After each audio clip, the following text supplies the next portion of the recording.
I don't see anything on my screen that says it's recording, but I'm pretty sure that it is. Can somebody verify? Did you get a notice?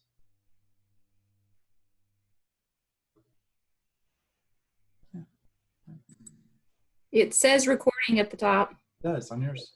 Oh, okay. On my panel thing. Okay, my participant panel it does as well. Great. All right. Well, everybody, we're going to go ahead and get rolling here. Welcome to this month's virtual meeting for GT directors. My name is Levi Patrick, and if you don't know me already, my role at the department has officially changed. It is now the Assistant Deputy Superintendent of Curriculum and Instruction. And in just a matter of a couple days, it will be my 8th anniversary at the State Department of Education.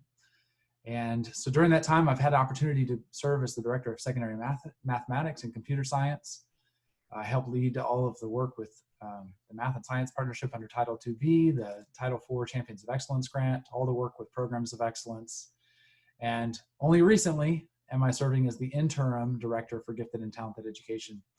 And we also have exciting news on that front, although I'm not going to announce who. We have hired a new director for Gifted and Talented Education, and she'll begin here in just basically a week and a half. So before the September meeting, we'll make a big announcement through the newsletter, and at the next meeting, she'll be leading.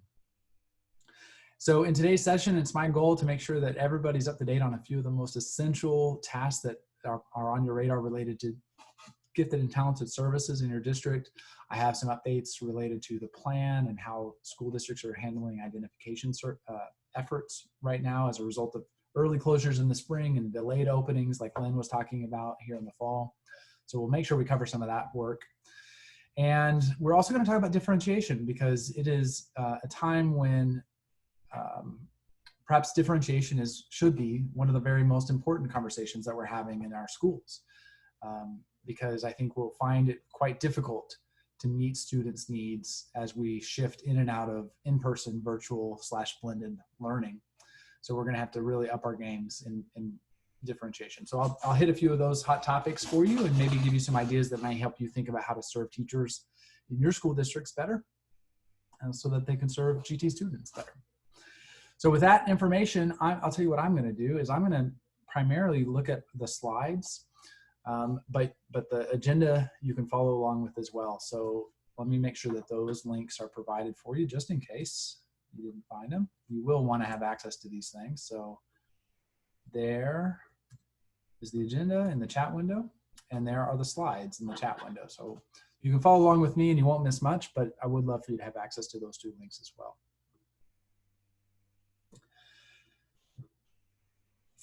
One little thing before we get on. Even though I am the interim director, I do want to be as helpful as I possibly can. So in my free time, I'll respond to your emails and phone calls, I promise. So you can email me at levi.patrick@sd.ok.gov. I know I said that fast, but it's all right there for you. And you can actually call me at 405-748-0484.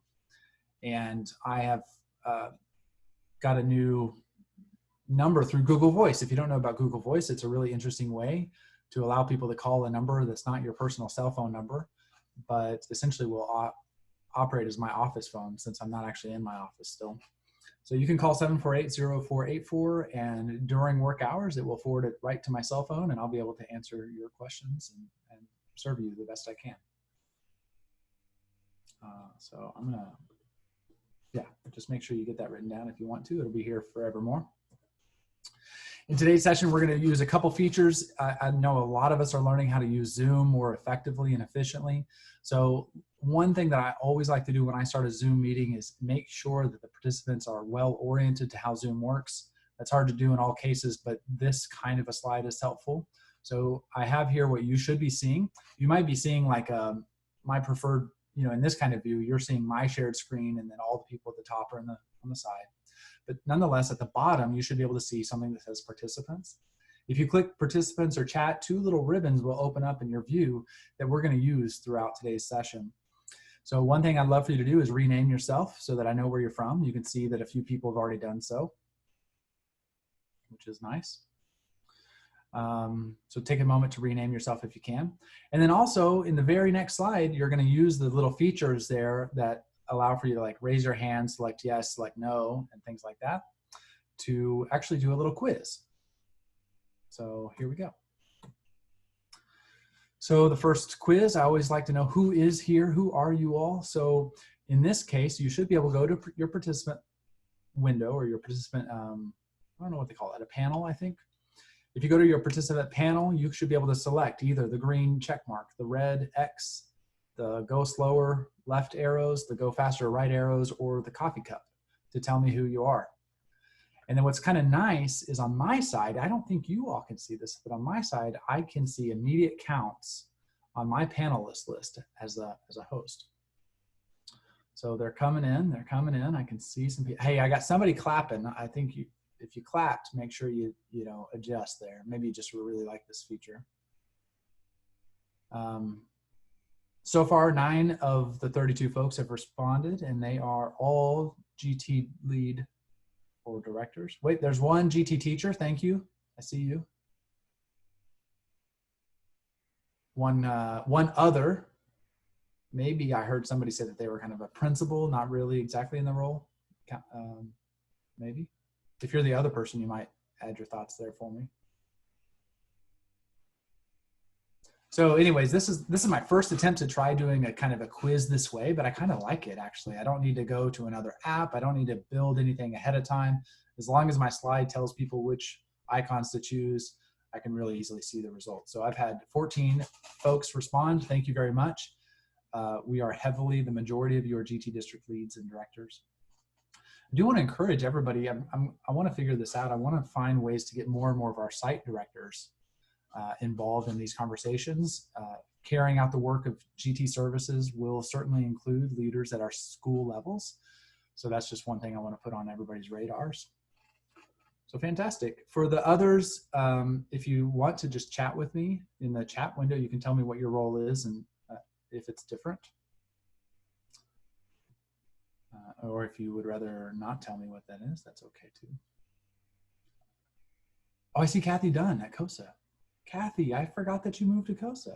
No, I didn't know that you moved to COSA. I knew that you had left, but I didn't know you were there. Fantastic. Congratulations. And then we got a counselor. Wonderful. Okay, well, I'm super happy to have you all here. I hope that you appreciate just how simple that little thing could be and how you could use it in other scenarios. If you are a new coordinator or have just stepped into the role, Neva, or others, I want to remind you, if you didn't already know, that you can download the District Coordinator Guide. It's a PDF document that's only 62 pages, and that puppy will walk you through all, I know, 62 pages is all you need. It'll walk you through all the things you need to know, timelines and things to that effect. I'll make sure that today we talk about some of the major timelines you'll want to know about, but this document is certainly something you'll want to know about, okay? If you're a new GT teacher, which I know I see a few of you are teachers, or some of you may be supporting new GT teachers, I'm going to make sure that you get a resource or two here in a moment that you can benefit from, okay? So the first thing I want to cover in today's meeting, just going back to our notes, are timelines. And in the presentation, I've been a little bit more brief, but if you go to the Google Doc agenda that I shared a moment ago, if you go to that agenda, you can see even more information that I provided, legal reference and things to that effect. But today I'll be talking through the presentation. As you know, hopefully you know, as of August 1, the Gifted and Talented expenditure reports were due. And we have approximately 80% of our school districts have completed that report. If you are one of the school districts who has not yet submitted your report, I would encourage you, please do submit your report. I provided a lot of guidance about how to do so in last month's meeting and on the GT website. We'd love to have those in. Just a couple other reminders that are from the GT Coordinator's Guide. There are some real simple things that are probably already on your radar, but I want to remind you. Clearly, your teachers have been scheduled to serve students. But one of the things that really has to happen is your GT plan is supposed to address the ways in which your GT teachers are selected and prepared to meet the needs of GT students. And we can talk more about that at another time, but as we improve our plans. But what you may consider doing is if you have teachers who are not prepared to teach GT students, you may consider providing them access to an online module, such as the Minnesota Project North Star training modules, which our team for the Oklahoma Young Scholars Project has reviewed, and we really love their work. It has a special focus on rural and underrepresented students, which we think that many of you would enjoy. Or you may consider selecting a series of mini courses or webinars from the National Association of Gifted Children that you might assign out to your teachers who are serving these students. I really think that a solid GT plan at a district level clarifies the ways in which teachers are prepared to meet the needs of these GT students. And I think that would be important, especially if you have folks who are newly serving GT students, but also perhaps everybody who's a little overwhelmed in this virtual environment may benefit from a primer on some of these ideas and may be able to think about ways in which they can serve GT students in a virtual or blended environment. I'll talk more about that resource in just a half a second. And another critical reminder is that GT students are a population of students in the same way in Oklahoma, we serve them as a population of students in the same way that we might our students who have an IEP. So it is important that you know which students in your school are identified as gifted and talented. And either that could have been because they were identified at your school through your district, or perhaps they transferred in. If you don't have records for your transfers, then you would want to have a policy to do a screening for them. And you really do need to let your schools know which of their students are gifted so that they are receiving those services. And within 2 to 3 weeks of beginning your courses, you are meant to be providing GT services. And one last thing I want you to know is that actually required by law, you have to notify the parents if their students have been identified as gifted. And I put in the running notes a little bit more detail about this. It does require that you notify in writing the parents of each child and a summary of your program. So that does need to happen. And that's really the kind of thing that if it did not happen in your spring identification process, it probably should happen in the fall back to school process. That's a quick summary of all the things that have to happen in August. Here we are 2/3 of the way into it. And so hopefully that doesn't scare you too bad. Let's take a quick pause. Are there any questions or clarifications that you'd like to raise? Do you send that out every year or just to new students? Since I'm not been in GT too long, I might defer to somebody who's been here a little longer. To me, it seems like it's saying once they are identified, they need to be notified. But could somebody else provide a response to that, to Ginger's question here? If you don't mind unmuting yourself and sharing. This is Jolynn in Woodward, and we only notify the parents when they are first placed in the program. We don't send it out every year. Jolynn, do you guys do screeners multiple times through the K-12 experience? Yes. I screen for the high school and the elementary school, and then our middle school counselors screen for middle school. We have a 3-year wait period, so if a student doesn't qualify, they can be screened again in 3 years. But anytime a teacher recommends a student, any time of the school year, whatever, then we will screen for it. Thank you. So to Jolynn's point, it sounds like at least one way that it's been done is only notify once they are identified. So once and only once thing. If you are providing them indication of how the programming that your school offers or your district offers, you may consider the ways in which that programming may change or be like relevant or not relevant to an elementary student if you're talking about AP, high school offerings, and perhaps think about transitions so that students aren't lost in those transitions and the service, and the parents understand how they can be what they should expect and what ways they might be better advocates for their students. Lovely. Thanks for sharing, everybody. Thanks for the question.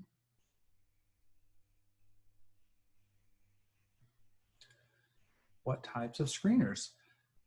So the screeners question has been coming up an awful lot, and so I want to draw your attention to that question since it was raised by Jolynn. Um, you know, we provide some. Let me just see here. Yeah, so we provide some guidance in the coordinator's guide about how the category should work. So we have category 1 identification, which is national normed recognition. And one thing that we're coming to understand is that that is really not a very, it's not the most equitable way to ensure that the gifted students in your school are served. And that's why Oklahoma is proud to have the category 2 option, where you can have multiple criteria that provide more students of diverse backgrounds and abilities and gifts to join the Gifted and Talented program. The funding is capped at 8%, but it's still worth identifying every student that you have that may fall in this area. And just below, we talk about all sorts of different ability tests and achievement tests that could be used. I don't believe that this should be considered exhaustive, but I just think that these are the ones. Oh yeah, in fact it says these are by no means exhaustive lists, but these tend to be considered kind of the nationally recognized set of tests. So Tammy, that's in the coordinator's manual, which I linked a moment ago, but just in case, there it is. A quick thing I want to tell you about the virtual course that I mentioned at Minnesota. The Project North Star courses are really, really interesting, and we are going to spend some time through our federal grant that serves gifted students, actually doing our very best to modify it to really meet the needs of Oklahoma teachers and our students. But we're happy with what Minnesota already did, to be honest. It's free and open to all teachers and to folks like yourselves if you're a GT coordinator, or if you know principals who need or have a real interest in serving GT students, or if they need to understand their roles in that. There are actually 2 courses. All you have to do is go to the website provided here, register as a student, not a teacher. I made that mistake. Register as a student, use the codes that are provided right there for you, and you'll be able to access the entire courses for free. And they're nice. They're really nice. They have a lot of activities, discussions, readings, videos to watch, all sorts of good things. So I hope that you will find that useful. If you have any questions about Project North Star, also, my recommendation is call Wendy in Minnesota, their gifted and talented person. She is brilliant. I had a great conversation with her earlier this week, and it was just absolutely fantastic. Let's see if I can grab that. I had a request to put that in the chat, and I certainly will. That's the link. The link that I had. Oh wait, maybe it's this link. Yeah, I'm afraid I'm not exactly sure if I'm doing all that right. But the notes from all of this, the slides, are all currently already available with the agenda link that I shared with you, and you can access all this anytime. Let's hit September and October. I want to hit a couple real highlights for everybody here. This is the majority of questions that I've been getting in the last week have been around local advisory committees and process for doing student counts for gifted and talented. So let's hit a few big ideas. By September 15th, the state statute requires that your local advisory committee members are appointed. There are a lot of details about that, and so in the running notes inside of September, I put a direct link to the state law, which is all under Title 70, Chapter 1210, Section 308, and you can read all about those requirements for the 2-year term and who those members should be. A couple things you really do need to know about is your first meeting has to happen no later than October 1st. That's, again, state statute requirement. And secondly, it has to follow the Open Meetings Act. So you probably already know that, and you're probably already doing your best to abide by that, but there's no need to get caught up in any kind of error. So if you haven't already filed all your meetings for the year, now's the time to do it. If you are not sure how you're going to conduct those meetings, because we're doing social distancing and virtual learning and all this kind of thing, you should speak to somebody at your district level who's been helping to make sure that the virtual school board meetings have been happening. If you need support with that, I would recommend meeting with your general counsel, with your board secretary, or somebody else from the superintendent's office to make sure you're doing that work properly. We had some requests to see if there was a way for us to create a waiver for this law. And as we considered it, we felt there's maybe never been a more important time, to be honest, never a more important time to have input from our parents and our community members to figure out how to get this right. Serving students in pullouts will be more complex. Serving students through differentiation will be more complex. There are all sorts of things that are complicated here. This is a great year to make sure our local advisory committees are doing their work and providing input. So we are going to encourage you to, double your efforts to get input from your local advisory committee. If you have questions about how to make that happen, please do reach out to us, okay? Another thing that you'll want to be able to do in September is if you can, for students who are new to your district, or who are entering into a grade level that is now the first time that students get screened, you would want to make sure that all of those screeners are complete if you can, so that you can include those students in your October 1 count.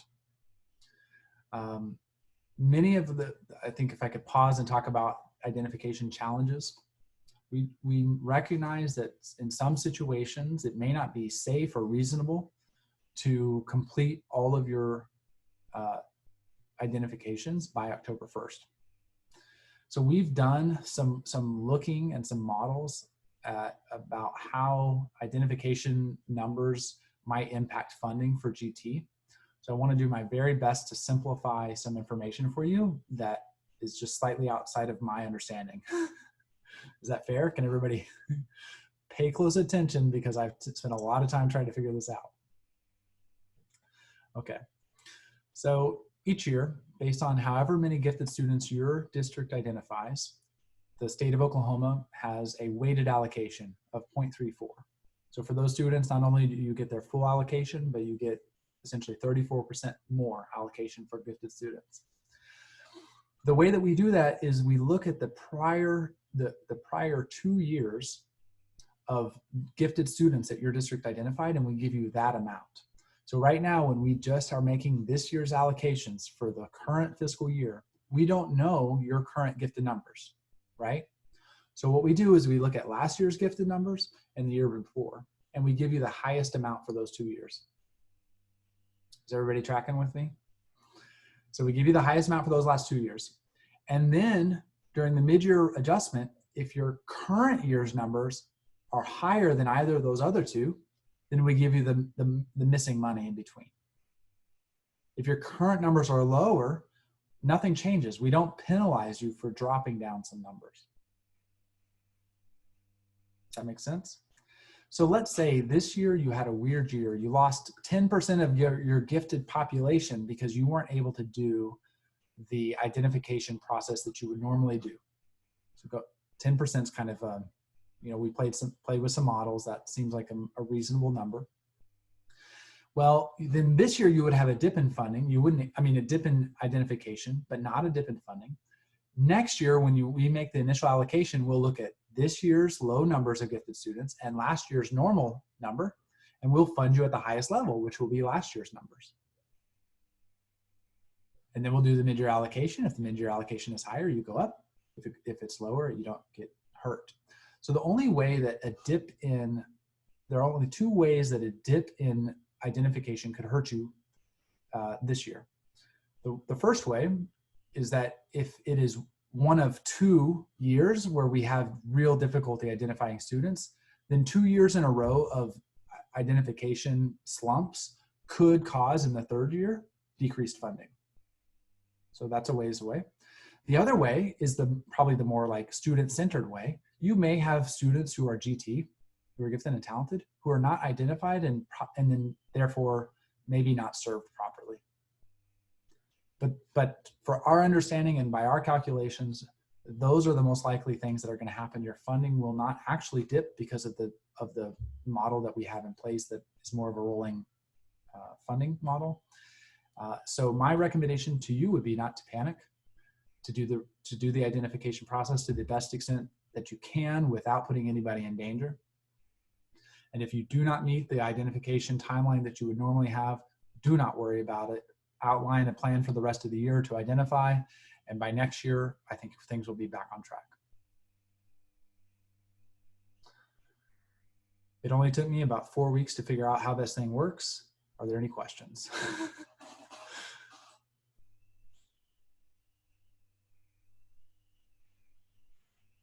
Yeah, Cindy, I couldn't agree with you more. Yeah, I really don't think it's going to be a big issue for most of us. So if something comes up and any of my understandings change about this, I've had many conversations with our state aid office about how it works, and I believe that I'm communicating to you quite clearly and accurately at this point. So the only concerns that we have is if for 2 years in a row we have identifications slumps, okay? I'm actually working on a memo of sorts that cleanly states what I've said and plainly states what I've said so that you can feel even more confident about it. But just in case, this recording will be made available and you can share it with anybody who needs to see it. And then I'll reiterate, my final point is you may have students who are gifted who will not be identified, which I think means you should double down on your efforts to provide differentiated services inside of our classrooms. So that's what we'll talk about in a moment.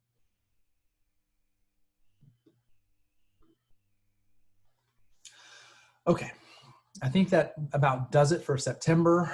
By the end of September, you really should have all of your GT records and information updated, because starting October 1st is when, oh, I made a note here. Don't forget, by October 1st, you have to have your first local advisory committee meeting. It technically goes in as an October 1st deadline, but it means you have to do it in September.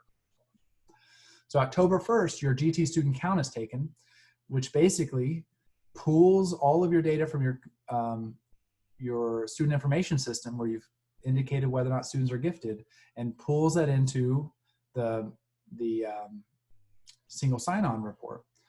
But none of that works unless your consolidated report has been completed or certified. So these things all happen in October. Again, you may have a dip in numbers for identification.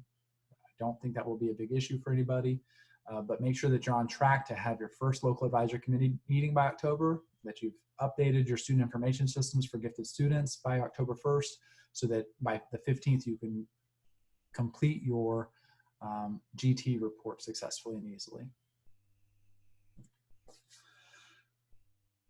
Fantastic. Well, I was hoping I would get through this by 3:30 and I have a few moments to spare. So if you have any questions about timelines or deadlines or reports or any of the technical side of things, now is a perfect time to ask.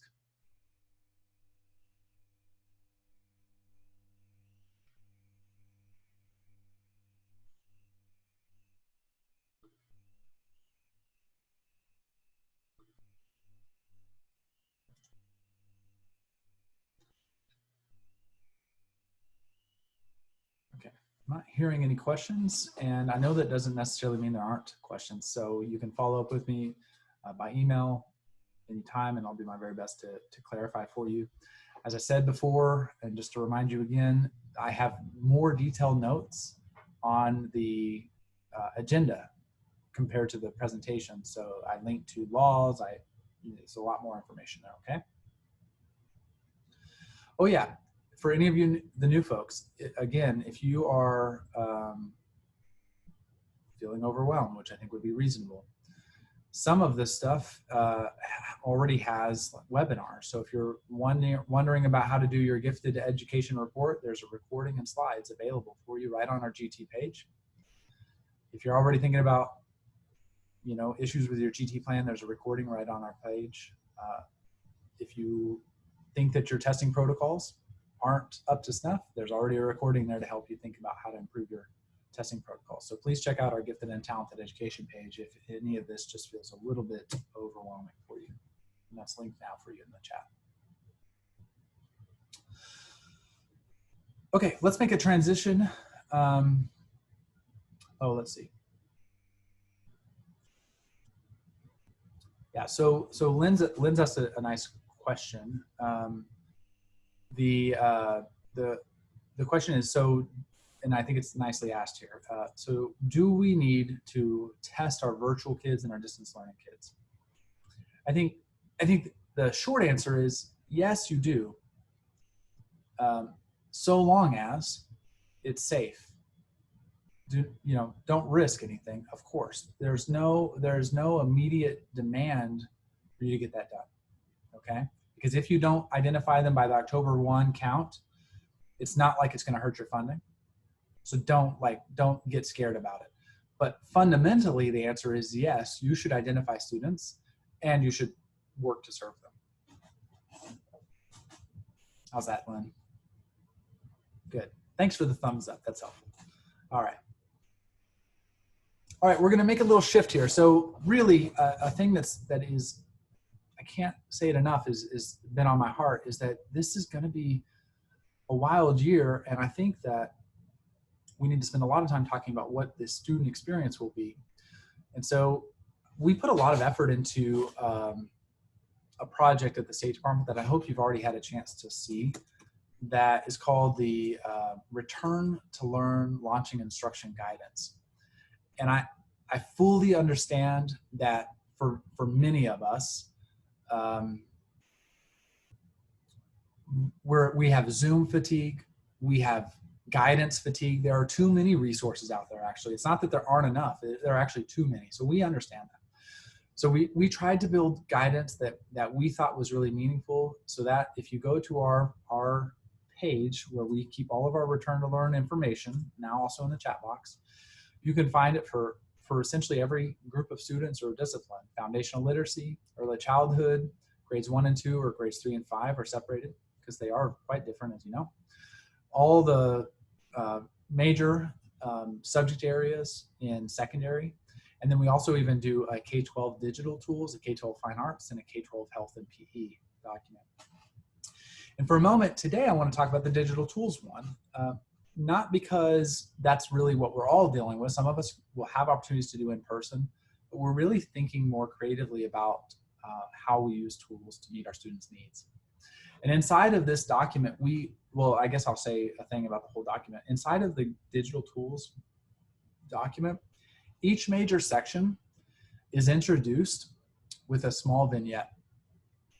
And these vignettes are designed to create an empathetic reader, in the sense that they help create a reality so that we know why it's important to get these things right for our families, for our teachers, for our students.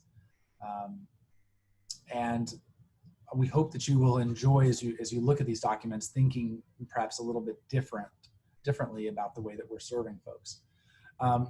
This one is a teacher who's attempting to navigate a whole lot of technologies and is stressed out. So we won't dwell on that right now because that's probably a little very familiar. We also talk about a parent who is struggling to support their multiple students in varied scenarios. We talk about a student. Let's see. Sorry, that section is lengthy. We talk about a student who is feeling disconnected from things.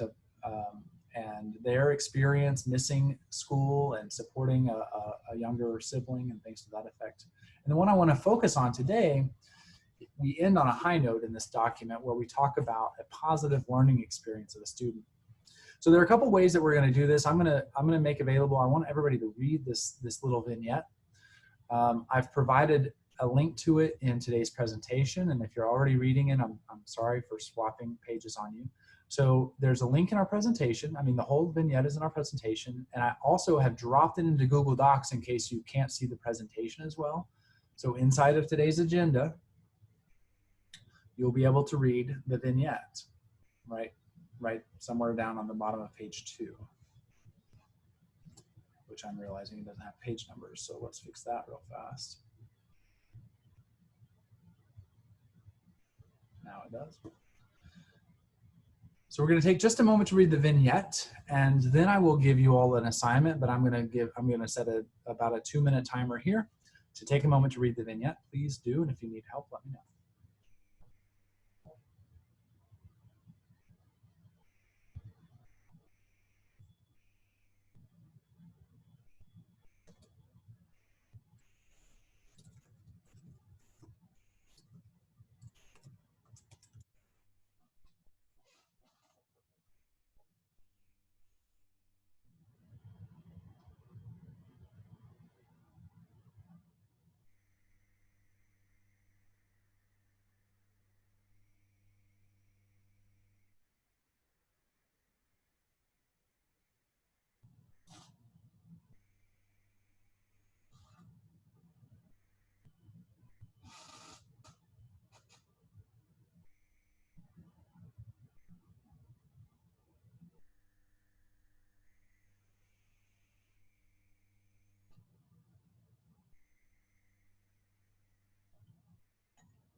Okay, if you need more time, go to your participant thing and click yes that you need more time.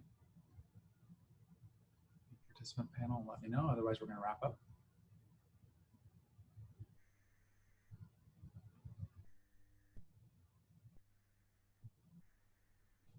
Okay, I think for the most part we've had a chance to read it. So here's what we're going to do is in this next section, we're going to take a little time to go into some breakouts, which will mean that you have the opportunity to chat with each other. So I want to orient you to what's about to happen. So pay close attention so you don't get lost in your new breakouts. I'm going to split us up into 6 groups. That means 2 of you will be looking at the same thing. 2 groups will be looking at the same thing. Because we have three major topics that we'll be reviewing. We have 1 essential question for you. You'll have that essential question in your group. You'll have 1 simple little assignment in your group, but you will need to be able to talk to each other. So whenever you go into your group, you might want to turn your camera on. If you don't have your camera on, that's okay. Make sure that you use your chat window, your chat panel, which at the bottom of your screen, you can find the little chat bubble and click that to chat. Turn your microphone on. You can call in if you need to. Whatever you want to do will work with me. If for whatever reason that can't work and you need to stay in the main room, I'll be here to talk to us in the main room. So let me make sure that that's okay. When you get into your breakout and you see some people there, make sure you're ready to chat with them. The way that this is going to work is that the next 3 slides in today's presentation walk you through a real simple thing. You have to read something on a website. It says read this. When you click the read this option, it takes you right to the Universal Design for Learning page about engagement. And it's not a lot to read. It's just a simple introduction and then a guideline and a couple checkpoints. A guideline and a couple checkpoints and a guideline and a couple checkpoints. No more than 3 guidelines, and I think no more than 4 checkpoints on either one. So it's a fairly brief little update on whatever principle you've been assigned. See how we have engagement, representation, action, and expression. Each of the read this goes to the right tab. Once you and your team has read this, then you go to a thing to create here. And when you go to create here, you're going to try to answer this question: how does the student experience that we just read in the vignette reflect the guidelines and checkpoints that you've just read? When you hit create here, it will take you to a flip grid. You'll know you're on the right one if it matches your color and says your principal at the top. And all you and your team have to do is add a few ideas about ways the experience reflects the guidelines. So you just drop those in here and essentially have a quick discussion about it. Any insights, any questions, any wonderings, go right there into the flip grid. That's it. So when you get assigned, what's going to happen is I'll just make a quick bounce to each of the 6 groups and I'll tell you which one you're responsible to go to. If any of this has got you all sorts of confused, I've got those steps described right here in your breakout group. You read through the UDL guidelines, each one of those links directly to them. You respond on the Jamboard, and then by the way, you have to do somebody's going to share out, and it's the person with the longest first name. Sorry, Patricia, I feel like it's going to be you in your group. See you now. All right, those are the steps. All I have to say at this point is I wish you the very, very best. I hope this works swimmingly for all of us. So now for breakout rooms. So I'm going to assign all of our participants into 6 breakout rooms, and it's going to be automatic. That means there will be 3 to 4 of you in there. You get a little notification that says join the breakout room, and it'll send you right to that breakout room, okay? Are there any clarifying questions before we begin?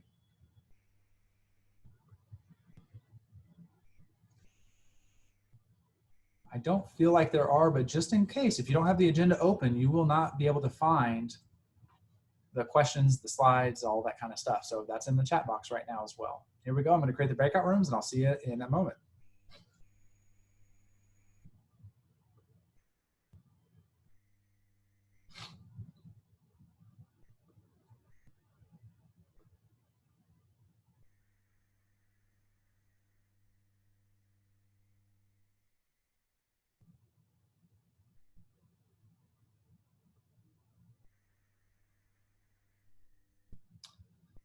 Libby, can you hear me? It doesn't look like you've joined yet. Do you need any help?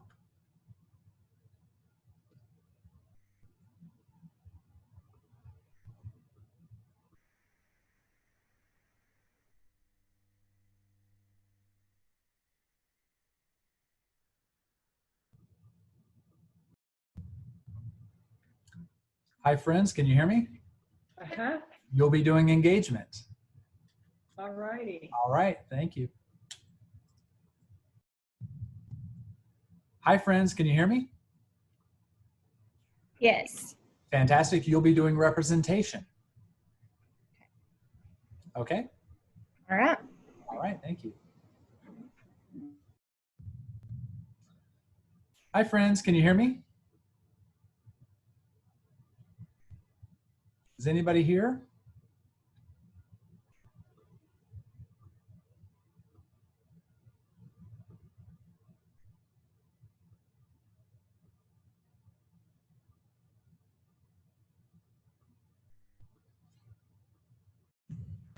I could drop. I don't know if we still have chat or not.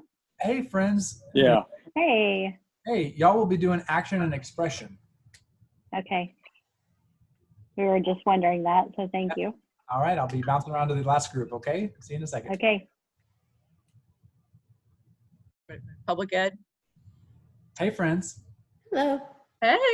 You're the small group on the team, so I'm going to stick for just a moment in here with you all, and we can choose whichever one we want. Do you have a preference? Okay, well, I got the agenda. I'm looking through the agenda. So we can do engagement, representation, or action and expression. You pick, Patricia. Let's do engagement. Okay. Let's do it. So if you don't remember, do you need help getting to that slide? Anybody? Well, I'm sorry, Levi. I was having a monitor problem in here. So I unplugged my big monitor so I could be up. Now I'm on my laptop. Let me see. No problem. I just put it in the chat. I think you'll be able to see Okay. this. Levi, while I have you here, I'm from Tulsa. I'm not our coordinator, but she and I were in another meeting, a district meeting, and I said, "Oh my gosh, I didn't realize you were having a meeting. You sent it to OAGCT, which I'm president of," and I was like, "Oh my God." So I jumped on. She wanted me to ask you, what is the initial weighted GT funding for the year, or something along those lines? It is always 3.4. 3.4. Okay. That's legislatively required. Absolutely. Okay, I'm there. That's it. Thank you. Hey, so you're going to share your screen for us, Patricia? That's fantastic. So Is go that back. easier? It's nice. Yeah, go back one slide then to the green one, or unless you want to do representation, but I think you said engagement. This one. There you Yeah. go. And let's hit the read this. And then if you'll maybe make that just like full screen so we can see it even slightly better. Nice. Okay, so I just thought we'd like read through this real fast and then think about the vignette. And we may have to go back and look at the vignette, but hopefully we had a chance to read that.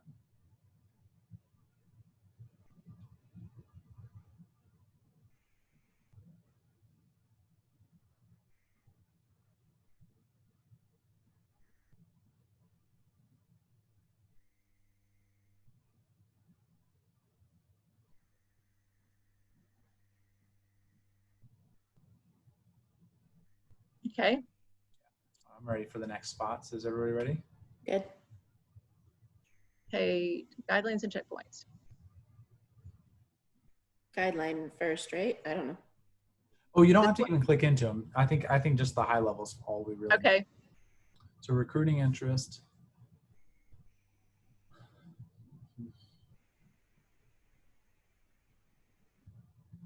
I only joined about 5 minutes ago. Could you kind of restate what the objective is for this activity?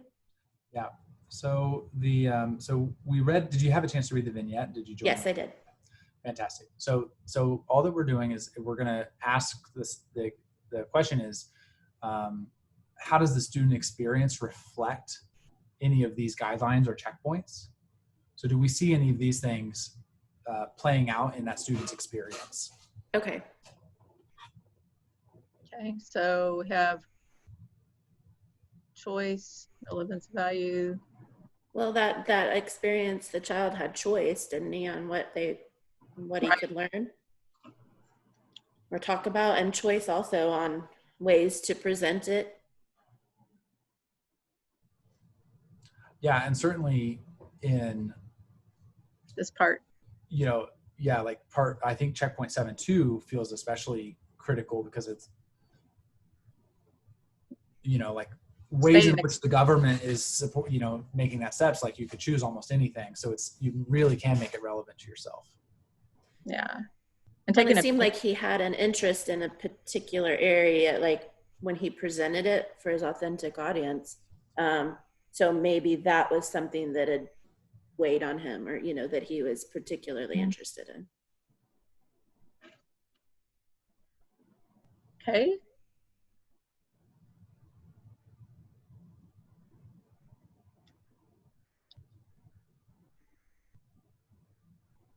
They did talk about the collaboration, he and his other cohorts working together, working individually, but working together as well. Yeah. And I think I guess it's the kind of collaboration and community that's like, I think the task is very much like, do your best to argue somebody else's case. So it's appreciating, that's a little bit outside of the thing about like, is it relevant to you? It's kind of like, do your best to argue a different case, which I think is a special kind of a challenge that makes you want to do well for them. I would hope. But then it also, like, you still get to do it yourself too. So it goes back to that, your own personal autonomy. Right. The student has a buy-in on the, because of the claim or the opinion about the, whatever he's chosen to argue or she's chosen to argue. So they have a buy-in for set their own expectations and to create that self-regulation to be able to express themselves in a way that other people can hear them. And I like that it had an authentic audience for the checkpoint 9.3 too. So he could get feedback and assess himself based on what they said. And what they said. And yeah, you know what? I hadn't even processed that. Like, I think I've been thinking about that as very much like a action expression thing about having the right audience. But I think you're right. Like, that creates authenticity, and it also creates like a different form of assessment and reflection. I think that's useful. Hey, can you click into the checkpoint 9.3 just as a point?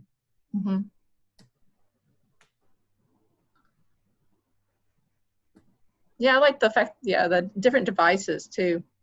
The technology that they were using to. And he actually did a podcast in addition. It didn't sound like that was something that was required. No. It was something he went above and beyond because he was engaged and because he was interested in the topic. And he took ownership on it and took it to the level. Okay. That's one of the things I like about the way the UDL website is like it always goes a little deeper, and then it has even that research link for those of us who are nerdy. What is UDL? Yeah. Oh gosh. I love UDL. I forget. So it's Universal Design for Learning. Okay. Is it like PBL? It is not. It's okay. It's really a framework for differentiation. Oh. Wow. Yeah. I have never seen this. Me either. Oh guys. Oh, I'm sorry, Levi. You are very techie. I know that from your use of math stuff. So, but didn't know about this. So I'm glad to be exposed to this. Well, Andrea, here's a good thing. I mean, it's not a techie thing. It's a conceptual organization of how differentiation works. And so they have it. We don't have fully time to explore it, but I'll point you out to a resource for you to do it. But there are 3 major principles, and each principle has 3 guidelines. So there are 9 guidelines that shape the way that differentiation should occur in the classroom.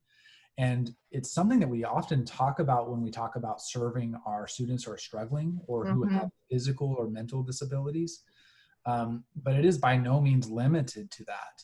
No, you either differentiate up or you differentiate down. I have both degrees, actually. So. Yeah, exactly. So. Yeah.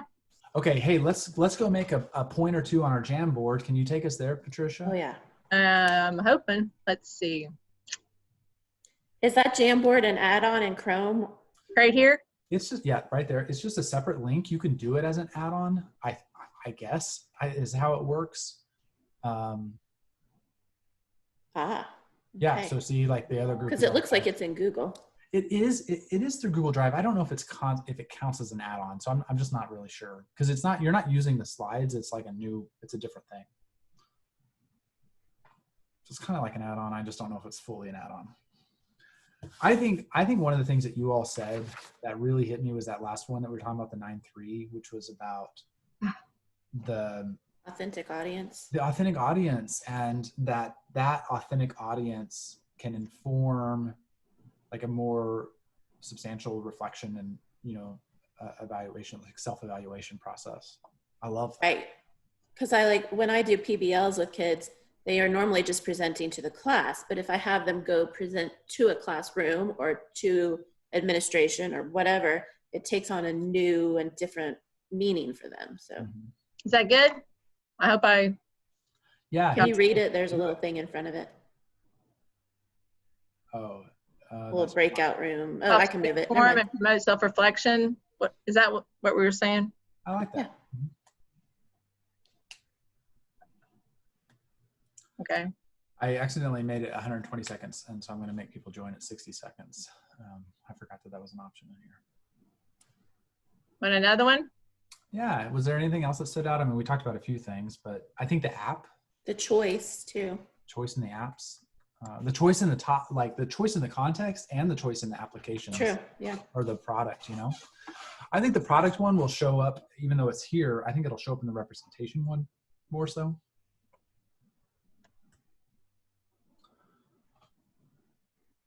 And Patricia, you are the unfortunate one with the long name. I'm the unfortunate one with a long name. Okay. That means you're presenting. All right, we're going to go back to the main session. See you there. Thanks, Levi. Okay.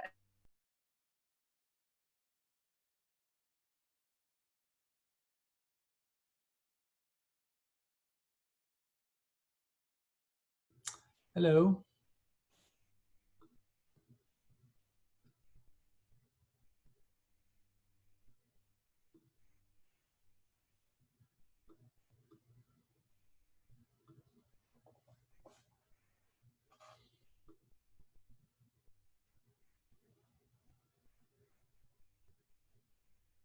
Man, what's up with the breakout rooms taking forever to close?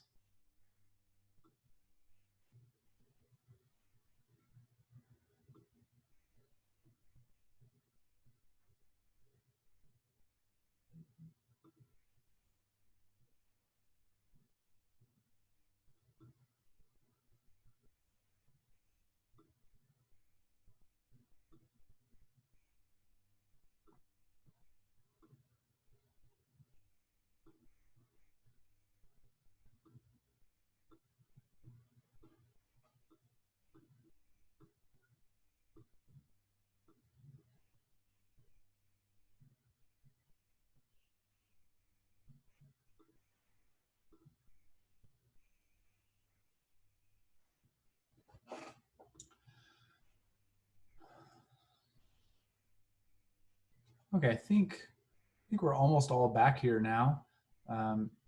So we're going to go ahead and move on. There may be a few other people that are coming back through. So I just want to close the meeting with a couple quick reflections on this. And so I'd love for each group to have just a maybe 30 seconds to highlight a point. I think there were 2 groups who shared the engagement one. So if one of my representatives, if both of my representatives with the longest names from these groups could share.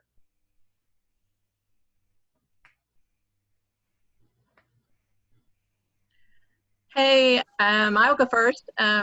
Our group, one of our sticky notes says we thought about students engaging through providing an authentic audience that helps to inform and promote self-reflection was one of our sticky notes. And another one was to that they actually had a choice in the context of the given scenario, and they could choose what product that they wanted to share and to learn from. Right. And we talked about know your students culturally and socially, relevant content to the value. Really thought of that, and it really in today's times, we have the set times. We noticed that they had set times so they could set their schedules and routine and allow the students to prepare and focus, and they knew exactly, okay, I have 30 minutes today or 90 minutes today. So we thought that helped too. What else? I thought it was good that they could submit their work and then their partners could add to it and things. And I thought that was really good as well. So they had autonomy in that they each could add their own bit to the presentation. Great. All right, thank you for sharing briefly. And then the representation group, who was the sucker there? I mean, the volunteer there. I'm not sure what happened in our group. It looked like we had like 6 people at first, and then it went down to like 2 or 3. So I don't know what happened. And you're up. Okay, I'll talk. So on the representation, it kind of talked about how we all, all the students learn differently, or some may have certain things like maybe they have a hearing disability or a visual disability or whatever it may be. So anyways, someone put illustrate knowledge through multiple media. I thought, and then on provide alternatives for auditory information, I thought about a kid I have. One of our little ones at school is blind, so we provide Braille or visual diagrams, American Sign Language for the ones that are hard of hearing or have a disability there. And then someone else put customize the display of information, and it talked about providing different, like you put a poster up and it says something that may seem simple for you to understand, but it may be kind of hard for someone else to understand. So kind of highlighting and having different meanings of what it says, or anyways. Well, I think in this activity, you could definitely make that's part of the point of the collaboration and the students is being able to provide different views on this. Meet all of their needs. Yeah. We're going to very slightly roll over here. So the person who's on action expression, would you summarize your point briefly?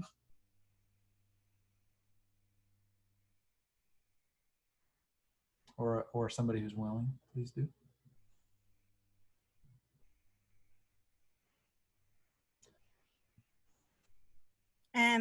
There are several points. The first one said, well, I hate to read it to you, but she gave an example of using Flipgrid. Yeah. It said that used different methods of response and navigation.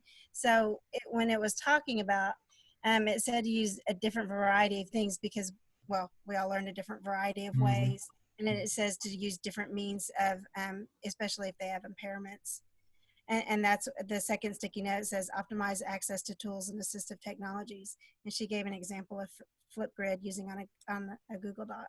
Sure. Well, thank you for the brief summary. I want to make a final point here for everybody to just think about as we wrap up here.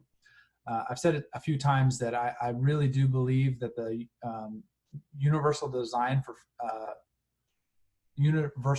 learning framework, the guidelines, are one of my very most favorite things out there to help us think about differentiation.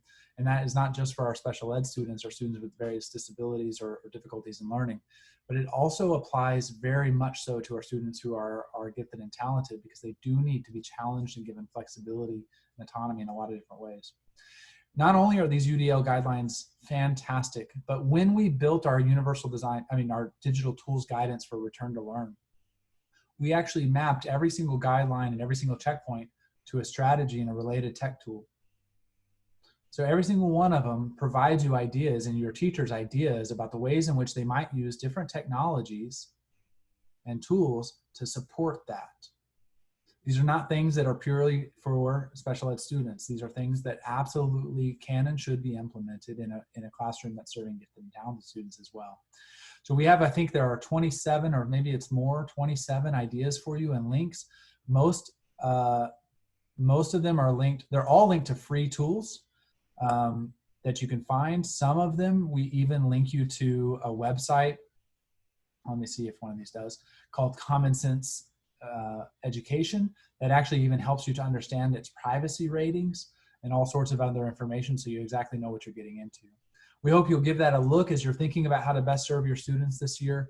And as we conclude briefly here, I just have to say thank you for taking time to join us today. You can find all these resources through the agenda, through the slides. You can download that digital tools guidance, learn way more about universal design for learning, and even begin thinking about how you can meet your teachers this year and help them learn new strategies to meet the needs of their kids. So I think we'll wrap up our session with that. If you would like to stick around and ask any follow-ups or share any ideas that you're having, I'm happy to stick around for a few minutes. But I will let you go from here. Thanks, everybody.